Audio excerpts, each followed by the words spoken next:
Good day, Pastor Earl. How to endure spiritual burnout. Now, this is a very important question because all Christians will go through this. Wala akong alam na tunay at tapat na Kristiyano na hindi makakaranas ng spiritual burnout. That's why this is important. So, once na maranasan natin ito, we know how to handle it. But before I give my answer to that, I just want to give a note, first of all, to remind us that Christian life is we walk by faith and not by sight. We walk by faith and not by feelings. The Bible says the just shall live by faith. Faith is trusting God even we can't trace Him. Faith is fighting the good fight of faith even life is tough. Ito yung patuloy kang nagtitiwala, patuloy kang umaasa, patuloy kang lumalaban, patuloy kang humahakbang sa buhay kahit nakakapagod na, kahit natatakot ka na, kahit nanghihina ka na, kahit nalulungkot ka na. Faith always say, still I will trust you, Lord. I will trust you no matter what. Even I can't trace you, I go right, I go left, you are not there. But I know, Lord, you are faithful in your words and your promises. As a matter of fact, like ko ang sinasabi na, once faith gets higher, feelings decreases. When you go higher in faith, pawala na ng pawala yung feelings because doon na-exercise yung faith once nawala na yung feelings. Now, let's answer the question, how to endure spiritual burnout? Well, my answer may not be satisfying to many, but I guarantee you ito ay biblical answer. And my biblical answer to that is to wait on the Lord. Wala nang masihirap pa kundi sa paghihintay. Right? Mas okay pa yung i-reject ka kagad, i-deny ka kagad, malaman mo kagad na no yung answer, pero yung nag-aantay ka, yun ang pinakamahirap sa lahat. But that's what the Bible tells us. In a world na addict sa instant gratification, ayaw ng process, sa Panginoon, hindi ganon.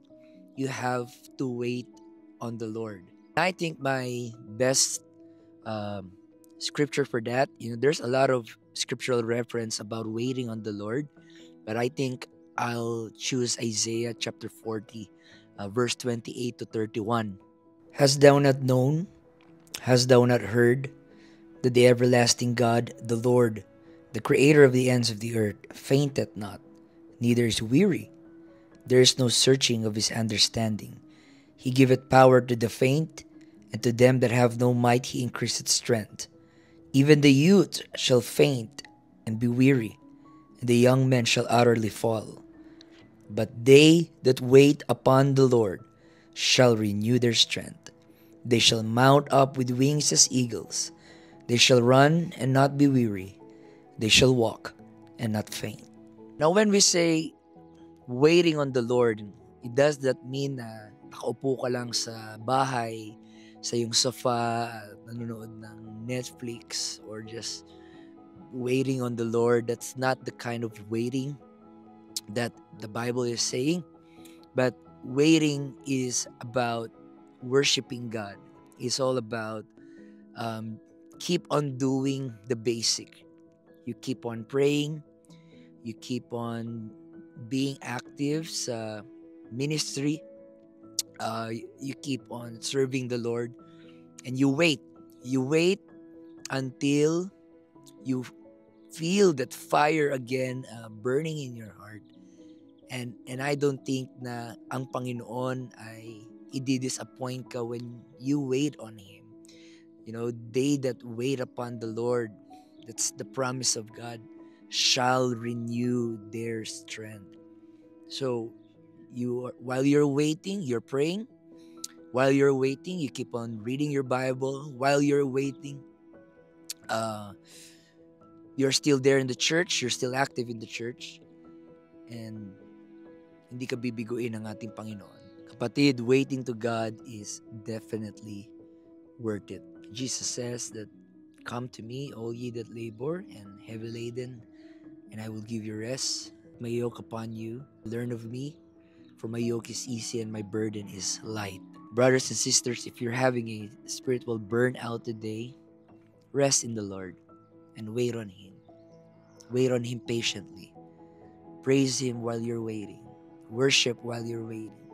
Pray while you're waiting. Keep on preaching while you're waiting on the Lord. Because if you wait on God, He will never disappoint you. God bless.